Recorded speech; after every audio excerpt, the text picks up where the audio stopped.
Hello, welcome to Papa Nick's Music. I am, as always, your host, Papa Nick Lewis, and this week we are talking about Greg Kihn. I'm a huge fan of Greg Kihn and the Greg Kihn Band. I've mentioned several times for several videos that I've done that when I started doing these discussion videos, I had in mind a checklist of artists that I wanted to talk about.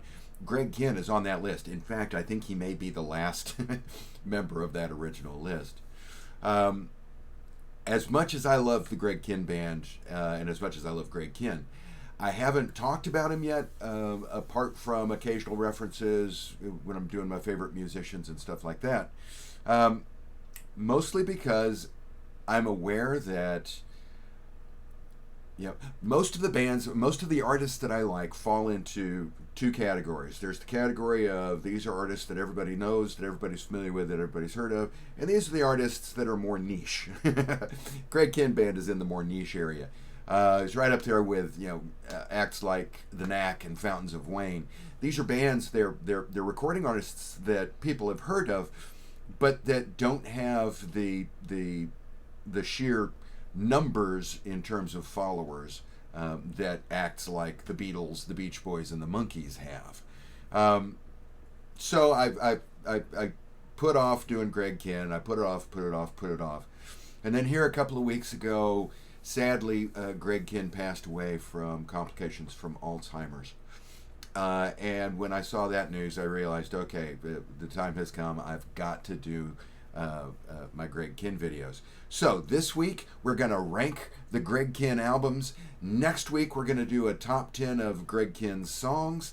There may also be an additional, I may wring one last drop of content out of this, talking about why I like Greg Kihn so much, using the example of one of his albums. Haven't decided if I'm going to do that or not, but that's it might be. We're talking about Greg Kihn for a while, so get comfortable. As always, anytime I'm ranking an album, I have to talk about the subjectivity notice. Artistic appreciation is, by definition, by its very nature, subjective. There is no such thing as objectively good or objectively bad art. There's only art that we like and art that we do not. And as long as we keep that in mind, this is a wonderful conversation. It's entertaining, it's enlightening, it's everything that's happy and good. It only goes off the rails when somebody in the conversation insists on being seen as objectively right. We firmly believe here at Papa Nick's Music that there's no such thing as objectively right when it comes to issues of relative quality. The important word there is relative. So as long as we keep that in mind, we realize that this is a matter of taste, it's a matter of opinion, it's a wonderful conversation. So I'm not telling you that this is an objective measurement of the albums. So keep that in mind. If you disagree, by all means, drop the note below. I always enjoy having that conversation. I don't do the subjectivity notice to try to squelch conversation. I just do it to make sure that I'm establishing the parameters of what a productive conversation will be. Also, since this is a ranking, we have to talk about the ground rules very quickly. When we rank albums here at Papa Nick's Music, we rank we rank original studio albums that have as their primary purpose being a collection of songs. So original, no compilations. So we're not doing any of the compilations that have been released. There are a couple of really good ones out there, but we're not talking about any of them. Studio, we're not talking about live albums. He only did a couple live albums that I'm aware of. We're not talking about those. Albums, no EPs. Don't have to worry about that. That have as their primary purpose being a collection of songs. This is the catch-all loophole I use to eliminate things like Christmas albums, tribute albums, soundtracks, stuff like that. We don't have anything like that to worry about, okay? So once we've gotten rid of the compilations and the live albums, we are down to 15 studio albums recorded between 1976's Greg Kihn and 2017's Rekindled. Ready? Okay. Now, before we get into the ranking proper, I want to make one thing clear. Ain't none of these bad albums. These are all good albums. I like all of these albums. They're all winners. I'm not saying they are all super fantastic. They're going to be close to your heart, guaranteed, or anything like that. But none of these are albums that I kind of kick myself that I bought it. None of these are albums that I think to myself, ah, geez, Greg, why did you do that? Okay? I like all of these albums. That being said, I'm going to go ahead and rank them 15, 14, and 13, but I have, in essence, a three-way tie here at the bottom. And I have this tie because while I enjoy the albums, I've bought the albums, I've listened to the albums, I'm enjoying the albums, I'm just not as familiar with them because I didn't actually get copies of them until here in the past couple of weeks. Coming in at number 15 is Greg Kihn's 1992 release, Kihn of Hearts. Coming in at number 14 is his 1994 release, Mutiny. Trying to get, there we go. You can see that. It's hard to see, but that's his face. And then coming in at number 13 is his 1996 release, Horror Show. So I've got his three 90s albums just kind of lumped here together. I've got essentially the same comment to make about all of them. While I enjoy listening to them, they do not sound like the Greg Kihn that I have come to know. They are not Greg Kihn band albums by any stretch of the imagination. They are Greg Kihn solo works. He's playing primarily acoustic guitar. These are not rocker kind of albums like we have with the rest of the catalog. Again, I'm not saying they're bad. I'm just saying it's going to take me a little while to live with these before I know really where they're going to fall in the lineup. And I didn't want to take yet one more week to delay this video, so I'm giving myself a three-way tie at the bottom. The slight edge out of the three goes to Horror Show because of, let me pull the thing out. I love that cover art, which is a shallow reason for singling it out, but what the hell. We do what we got to do. So, number 15, Kihn of Hearts. Number 14, Mutiny. Number 13, Horror Show. Okay, from here on out, we've got actual rankings. Coming in at number 12, from 1986, we have Love and Rock and Roll. At this point in their career, they had what few hits they were going to have. 1981's, there's a crawl down here if I'm getting the years wrong, but I'm pretty sure 1981 was the breakup song, They Don't Write 'Em. They don't write them like that anymore. They just don't write them like that anymore. And then 1983's Jeopardy.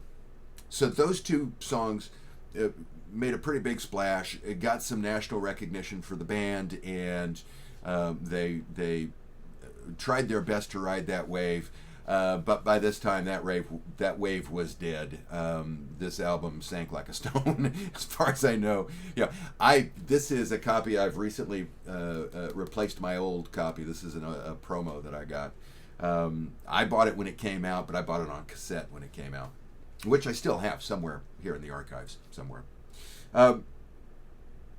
The thing that is interesting about this album is that, to a certain extent, the story of the Greg Kihn band during their 70s and 80s was the story of a band looking for a lead guitarist. For much of their tenure, the lead guitarist was a gentleman named Dave. Sorry, get this out of the way.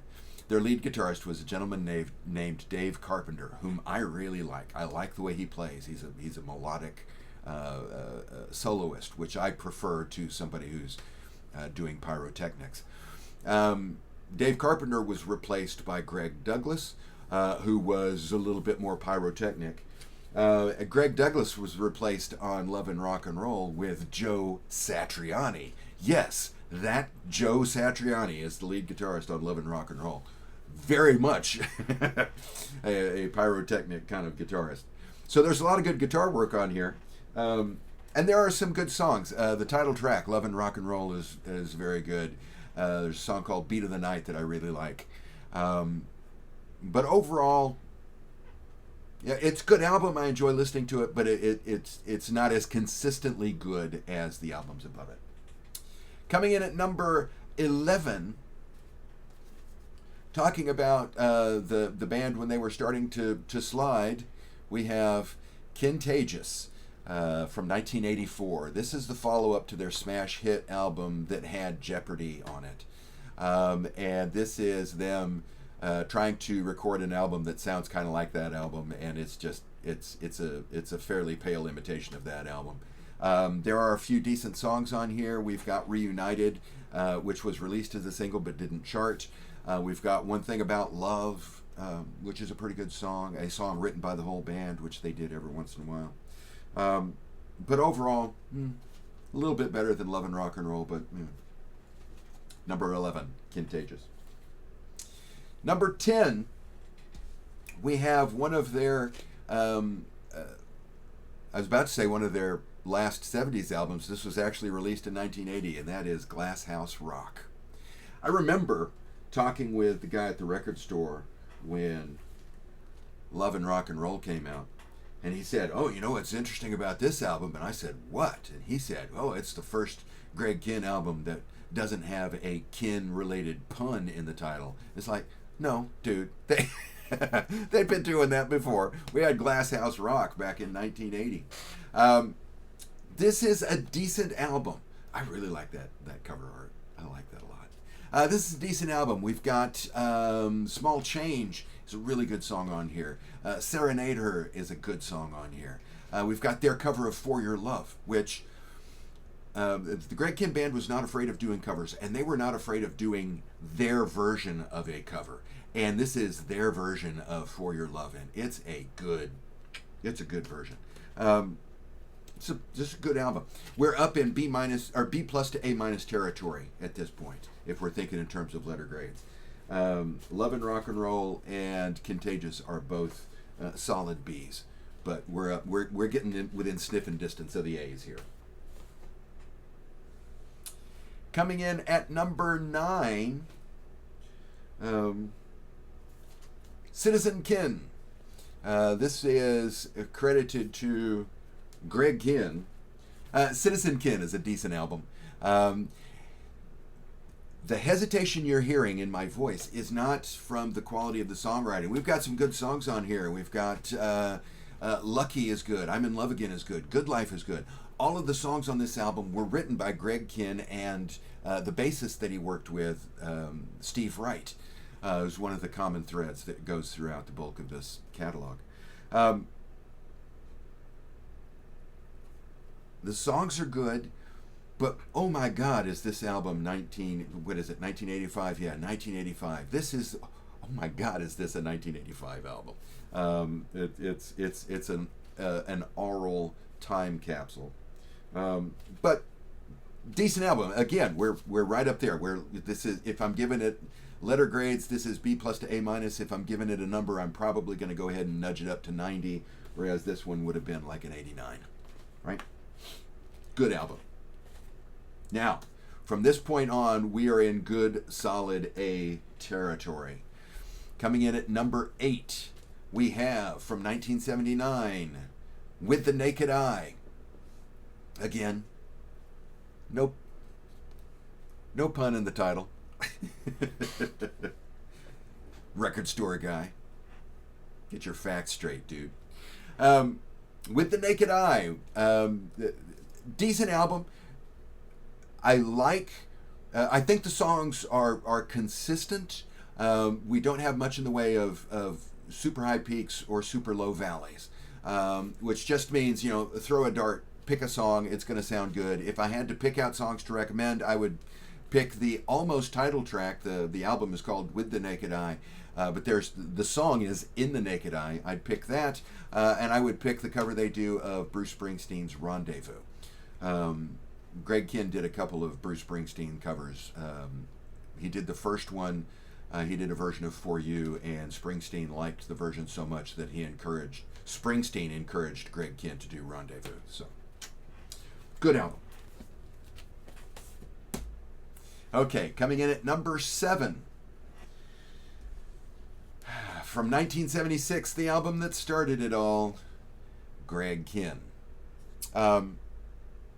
At this point, the band itself, as you can tell from the picture back here, is a 3-piece. We've got Greg Kihn on guitar and vocals. We've got Steve Wright on bass. We've got Larry Lynch on drums. So we don't even have technically we don't have a lead guitarist in here. Robbie Dunbar Robbie Dunbar is credited as additional musician, and he's doing the lead guitar work. Um, so from the get-go, they were unsure who their guitarist should be. This is a decent album. Again, it's very similar to With the Naked Eye. It's level, it's consistent, just doesn't have much in the way of peaks and valleys. If I'm picking out songs, the one song that does stand out is Any Other Woman, which is a top-notch song. Really like that one a lot. 1976, Greg Kihn. Coming in at number 6. Yeah, I lost track of where I was there for a second.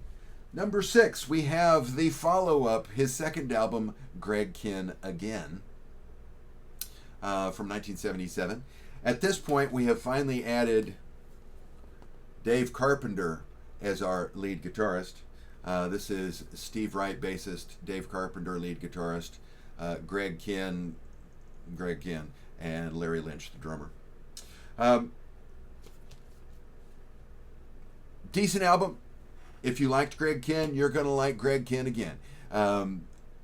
Same comment, right? It's consistent. I like the album. I like most of the songs on the album, but they're all fairly level.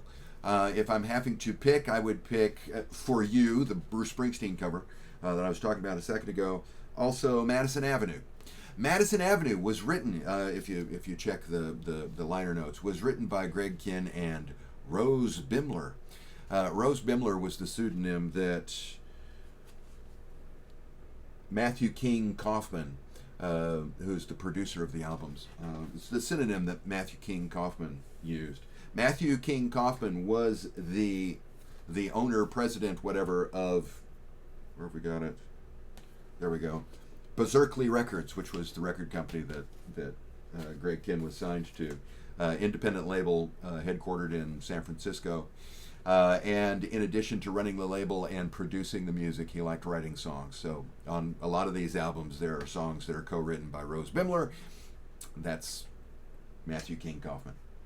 Okay, beside the point. Number 5 on my list, from 2017, Rekindled. This is the one of the exceptions that prove the rule that says that if you were famous 50 years ago, you shouldn't be doing comeback albums. This is one of the exceptions. Oh my God, is this a good album? This sounds like the Greg Kihn band from the late 70s to early 80s. His voice is good. The performances are good. The bulk of the performances on here are done by Greg Kihn, playing guitars and harmonicas and whatnot. His son Ryan Ry Kihn, who's doing guitars, handling lead guitar work, is a fantastic guitarist.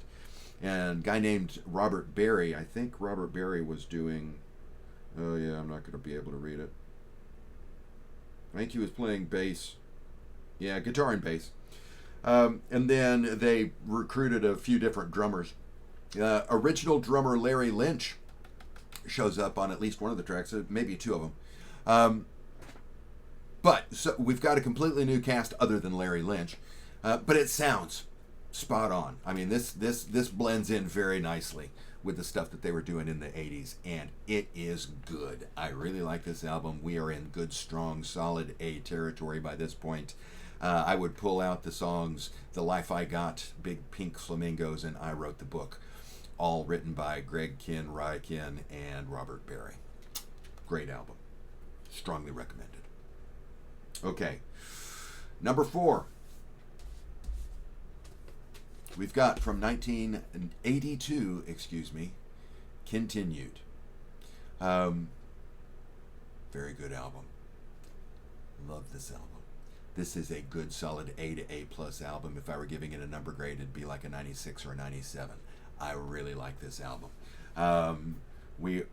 This is the second album that features the lineup that is the lineup from Greg Kihn Again. So Greg Kihn, Larry Lynch on drums, Steve Wright on bass, Dave Carpenter on lead guitar. They have finally added Gary Phillips on keyboards and guitars.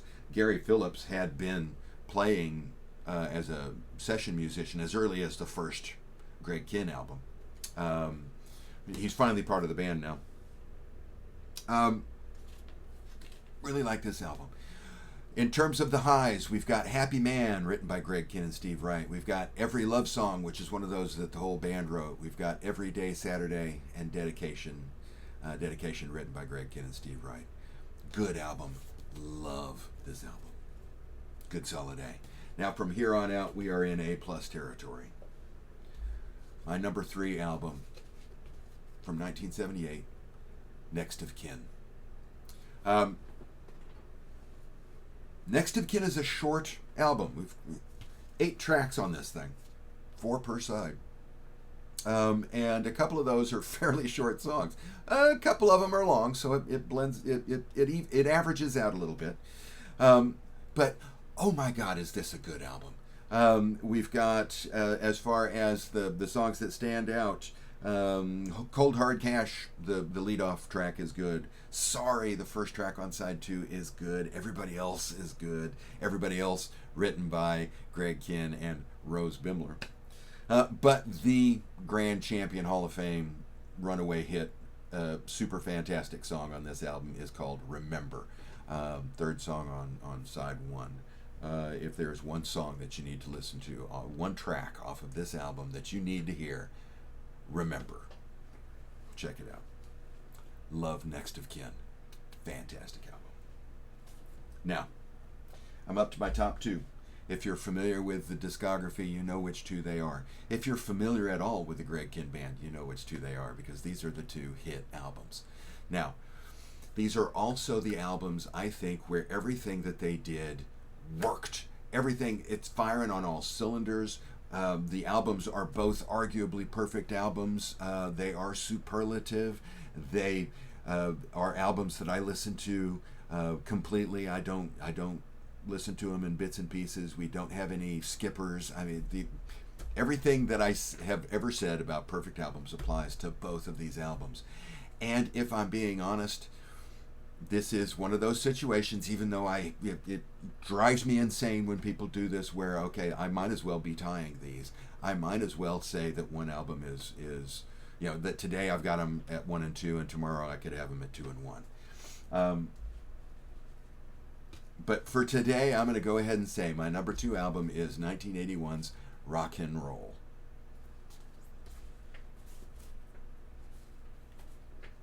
Love that artwork. Rock and Roll. This was their first big hit album. This is the one that has the breakup song on it. This is the one that has The Girl Most Likely, which was a minor hit. I don't know if it cracked the top 40. I'm pretty sure it cracked the top 100.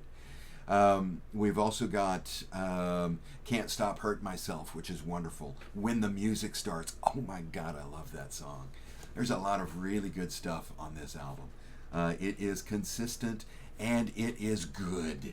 We've got peaks. We don't have much in the way of valleys. I love that. Fantastic album. This, by the way, is the first album where Gary Phillips joins as a full-fledged member. Love this album. But my number 1 album, Conspiracy. 1983. This is the album that has Jeopardy on it. It's also got Tear That City Down, which was written by the whole band. And was released as a single, though I don't believe it charted. We've also got songs like Talking to Myself, How Long. Oh, I love How Long. Both those written by Greg Kihn. Someday by Greg Kihn and Steve Wright. Wonderful, wonderful album. Wonderful sound to this album. This album sounds like 1983, but in a good way. The 1985 album, what was it? Citizen Kihn. Sounded like 1985 in a bad way. Well, this one sounds like 1983, but in a good way. This is everything I like about 1983 in terms of sound. It's also a very well-written album. And we've got one cover on here. I think there's only one. I'm pretty sure it's the only cover. I'm just looking at titles. I'm not looking at who wrote them. Side 2 opens with their version of the Patsy Cline hit, I Fall to Pieces. Yes, they cover Patsy Cline. Do it as a relatively up-tempo rocker, and oh my God, does it work. I love this album. This is normally hanging on my wall right up here above my monitor. I had to get it down so I could show it to you. I've also got it on CD, but I thought, no, I got to get it out of the frame. I got to show you the actual album. I love Conspiracy. But I love all these albums because I love the Greg Kihn Band, and I love Greg Kihn. So, what do you think? Did I get it right? Did I get it wrong? Drop those notes down below. I always love hearing from you. If you enjoyed today's video, and grateful if you did, I would appreciate it if you'd click the like button. If you do click the like button, consider clicking the subscribe button if you have not already done so. It costs you absolutely nothing, but it means the world to me, so I very much appreciate it. While you're down there clicking, you can also click the bell for notifications. The YouTube folks appreciate that, so on their behalf, I thank you. And thanks again for hanging out with me today, and I hope that the rest of your day is playful. See you soon.